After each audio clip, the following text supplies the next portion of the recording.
നമസ്കാരം.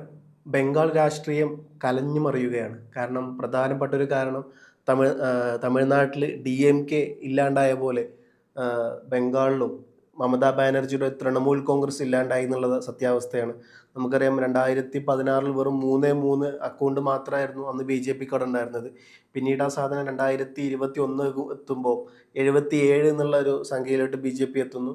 പിന്നീട് 2026 എത്തുമ്പോൾ 207 എന്നുള്ള മാന്ത്രിക സംഖ്യയും കടന്ന് BJP ഭരണത്തിൽ കയറുന്നു. സുവേന്ദു അധികാരിയെ മമതാ ബാനർജി ഒരു കാലത്ത് മമതാ ബാനർജിയുടെ വിശ്വസ്തനും വലങ്കയുമായ സുവേന്ദുവിനെ മുഖ്യമന്ത്രിയായി BJP അവിടെ പ്രഖ്യാപിക്കുന്നു. അതിപ്പം ബംഗാളിൽ മാത്രമല്ല, അസമിലായാലും പല സ്ഥലങ്ങളിലും ഹിമന്ത ബിശ്വ ശർമ്മ ഒരു കാലത്ത് കോൺഗ്രസിൻ്റെ ഏറ്റവും വലിയ നേതാവായിരുന്നു. പിൽക്കാലത്ത് എല്ലാ കോൺഗ്രസ്സുകാരും പറയുന്ന പോലെ വാഷിംഗ് മെഷീനിലിട്ട് ക്ലീൻ ആക്കി എടുത്ത് മുഖ്യമന്ത്രിയാക്കി നിർത്തിയതാണ് ഹിമന്ത ബിശ്വ ശർമ്മയെ.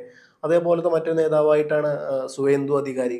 അങ്ങനെ എന്തായിരിക്കോട്ടെ, നിലവിലെ സാഹചര്യം എന്ന് പറഞ്ഞു കഴിഞ്ഞാൽ തൃണമൂൽ വീണ്ടും പിളർപ്പിലേക്ക് എന്നുള്ള വാർത്തകളാണ് വരുന്നത്. കാരണം ഋതുപർണ ബാനർജി ഈ പറഞ്ഞ പോലെ ബംഗാളിൽ പ്രതിപക്ഷ നേതൃസ്ഥാനം ആവശ്യപ്പെട്ടുകൊണ്ട് ഏകദേശം 50 MLA കൂടി സപ്പോർട്ട് കൂടി അവിടെ പ്രതിപക്ഷ നേതാവായി എന്നുള്ള സത്യാവസ്ഥയാണ്. അപ്പം അഭിഷേക് ബാനർജി കൊടുത്ത കത്ത് അതിലുണ്ടായിരുന്ന ഒപ്പുകളെല്ലാം കള്ളത്തരം കാണിച്ച് ഒപ്പിട്ടതാണെന്നുള്ള പല തരത്തിലുള്ള വാർത്തകൾ പുറത്തോട്ട് വരുന്നുണ്ട്. ഇതിനെതിരെ ഉള്ള നടപടി ഒരു ഭാഗത്ത് ഉണ്ടാവുന്നുണ്ട്. മറുവശത്ത് ഈ പറഞ്ഞ പോലെ മമതാ ബാനർജിയെ സ്വപ്നത്തിൽ പോലും മമതാ ബാനർജി വിചാരിച്ചിട്ടുണ്ടാവില്ല തോറ്റ ഉടനെ തന്നെ തൻ്റെ പാർട്ടി ഇത്തരത്തിലൊരു പിളർപ്പിലോട്ട് പോകുമെന്നോ എന്നുള്ള കാര്യമൊന്നും വിചാരിച്ചിട്ടുണ്ടാവില്ല. എന്തായാലും ഒരു കാര്യം ഉറപ്പാണ്, ഏകദേശം 50ഓളം MLA ഇപ്പം നിലവിൽ മമതാ ബാനർജിക്കെതിരെ നിയമസഭയിൽ ഈ പറഞ്ഞ പോലെ നടപടിയുമായി ബന്ധപ്പെട്ട് ഒരു വശത്തിരിക്കുന്നത് അവരാണ്. പ്രതിപക്ഷം എന്ന് പറഞ്ഞിരിക്കുന്നു. മമതാ ബാനർജി ആണെങ്കിൽ ഇലക്ഷനിൽ തോറ്റു, ഭവാനിപ്പൂരിൽ അതിദയനീയമായി തോൽക്കുന്നു. അപ്പോൾ കാര്യങ്ങളുടെ കിടപ്പ് ഒരു വശത്ത് ഇങ്ങനെ നിയമസഭയിൽ ഈ പറഞ്ഞ പോലെ യഥാർത്ഥ തൃണമൂൽ അവരാണെന്ന് പറഞ്ഞുകൊണ്ട് ഒരു വിഭാഗം നിൽക്കുന്നു, മറുവശത്ത് മമതാ ബാനർജിക്ക് ഒന്നും ചെയ്യാൻ പറ്റാതെ നിൽക്കുന്നു.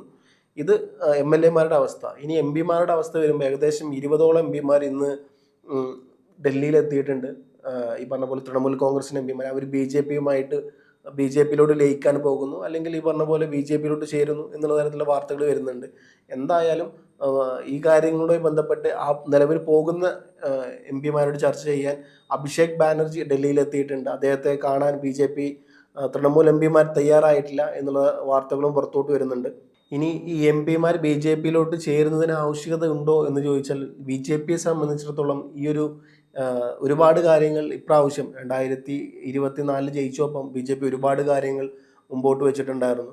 പക്ഷേ ഈ പറഞ്ഞ പോലെ അവർക്ക് ഒറ്റയ്ക്ക് ഇതൊന്നും ചെയ്യാൻ പറ്റിയൊരു ഭൂരിപക്ഷം അവർക്ക് ഉണ്ടായിരുന്നില്ല. നമുക്കറിയാം 2014 മോദി ജയിക്കുന്നു, 2019 എത്തുമ്പം ആ ഒരു ഭൂരിപക്ഷം 300 കവിയുന്നു, 303 അന്നത്ര MP അപ്പം അത്ര വലിയ മൃഗീയ ഭൂരിപക്ഷമായിട്ട് BJP രംഗത്ത് വരുന്ന ആരുടെയും സപ്പോർട്ടോടുകൂടി ഇല്ലാണ്ട് BJPക്ക് ഭരിക്കാൻ പറ്റുന്ന ഒരു സിറ്റുവേഷൻ ഉണ്ടാകുന്നു. പിന്നീട് 2024 എത്തുമ്പോൾ അന്ന് BJP പറഞ്ഞൊരു കാര്യം ഇസ്പാർ 400 പാർ എന്നായിരുന്നു. അതായത് ഇപ്രാവശ്യം 400 സീറ്റ് എന്നുള്ളത് അത് വലിയ തരത്തിൽ നോർത്ത് ഇന്ത്യയിൽ വലിയ തരത്തിലുള്ള നെഗറ്റീവായിട്ടാണ് ഇമ്പാക്റ്റ് ചെയ്തത്. കാരണം അന്ന് രാഹുൽ ഗാന്ധിയൊക്കെ പറഞ്ഞത് എന്തിനാണ് മോദിക്ക് ഇത്രയേറെ ഭൂരിപക്ഷം ലോക്സഭയിൽ, ഇത് ന്യൂനപക്ഷങ്ങൾക്കെതിരെയുള്ള ഒരു ആക്രമണത്തിന് വേണ്ടിയിട്ടാണ്, ഭരണഘടനാ ഭേദഗതിക്ക് വേണ്ടിയിട്ടാണ്. ആ ഒരു സാധനം ബീഹാറിലും UPയിലൊക്കെ വലിയ തരത്തിലുള്ള തിരിച്ചടിയായി. അതുകൊണ്ട് തന്നെയാണ് അഖിലേഷ് യാദവിനും കോൺഗ്രസിനും UPയിൽ ഒരുപാട് MP കിട്ടാനുള്ള പ്രധാനപ്പെട്ട ഒരു കാരണം.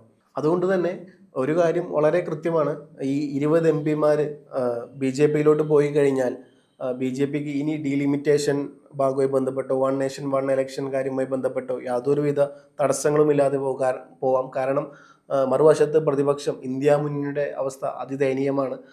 DMK സർക്കാർ നമുക്കറിയാം 39 MP DMK മുന്നണിയാണത്. DMKക്ക് ഒറ്റയ്ക്കല്ല.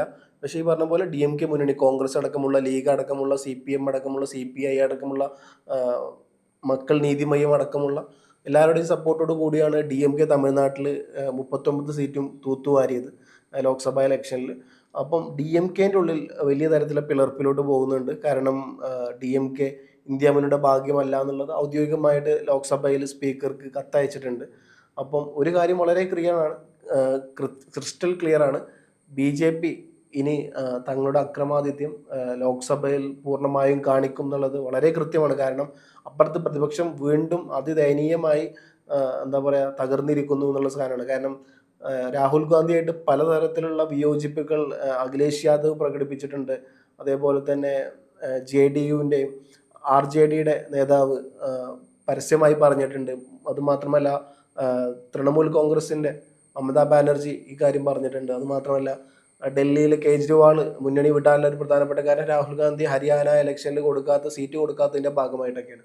അപ്പം ഒരു വശത്ത് BJP ഇത്തരത്തിൽ തങ്ങളുടെ അക്രമാദിത്യം വളരെ കൃത്യമായി മുമ്പോട്ട് കാണിക്കുന്നുണ്ട്. എന്തായാലും വരും ദിവസങ്ങളിൽ അറിയാം മമതാ ബാനർജിയുടെ MP മാർ ഈ പറഞ്ഞ പോലെ BJPയിൽ ചേരുമോ, അതല്ല മമതാ ബാനർജിയുടെ കൈവിട്ടുകൊണ്ട് മറ്റൊരു നമുക്കറിയാം പല സംസ്ഥാനങ്ങളിലും BJP എങ്ങനെയാണ് ശിവസേനയെ പിളർത്തിയത്, BJP എങ്ങനെയാണോ പല പാർട്ടികളെയും പിളർത്തിയത്, അതേ മാതൃകയിൽ തൃണമൂലിനെയും പിളർത്തുമോ എന്നുള്ള കാര്യം വരും ദിവസങ്ങളിൽ കാത്തിരുന്ന് കാണണം.